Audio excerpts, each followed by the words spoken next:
Well, hello everybody, it is Dan, your friendly fishmonger from dansfish.com, and today I want to talk to you about this blue-lipped beauty. This is a great little killifish.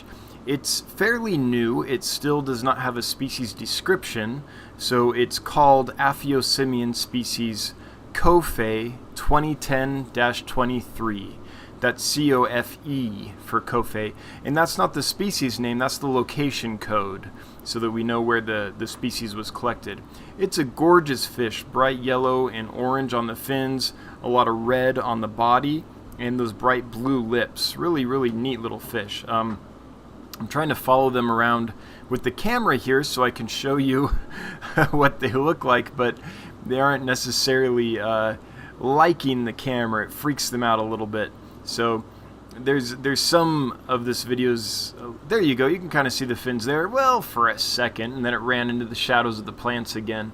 In a bit, I'll show you some footage in a little brighter lighting, and you'll get a good idea of them. But let's get up close and try to show you what these guys look like.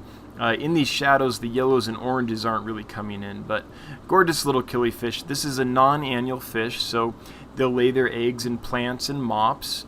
They're eating really well. They love fruit flies, of course, but they're also eating small little Piscine energetics mysis pellets, the 1 millimeter pellet. They'll eat a little bit of flake food. Here we go. Here's the younger male in the light, and there's a female there to the right.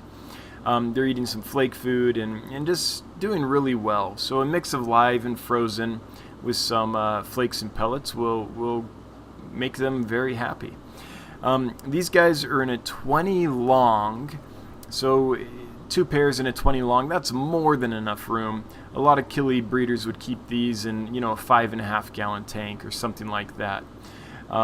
They're in a tank that about half the tank is really densely planted with floating water sprite, which they appreciate.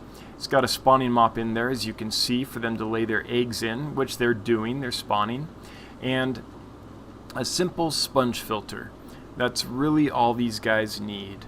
Now, killifish are amazing jumpers. They can jump out of the smallest little crack that you can't imagine they could fit through. So one of my main pieces of advice for keeping this species, and most other species of killifish as well, is just make sure that you don't just have a lid, but you have a tight-fitting lid. So sponge filters are great. I wouldn't keep them in a tank with a hang on the back filter, because as the water's returned to the tank, there's that gap where they're gonna probably jump out. But whatever you do, make sure that they can't jump out, because I promise you they will. So anyway, great little killifish from Africa. They're doing awesome for me, no problems whatsoever, pretty peaceful. I mean, the males you'll see kind of chase each other around a little bit, but nobody has nipped fins or anything like that. If they were in a small tank, like a 2.5 gallon tank or a 5.5 gallon or something, then you might want to have just one male and kind of separate the males out. But in a larger tank like this, they do just fine. Anyways, killifish are some of my favorite fish in the whole wide world, and the colors on these guys and the personalities is kind of why.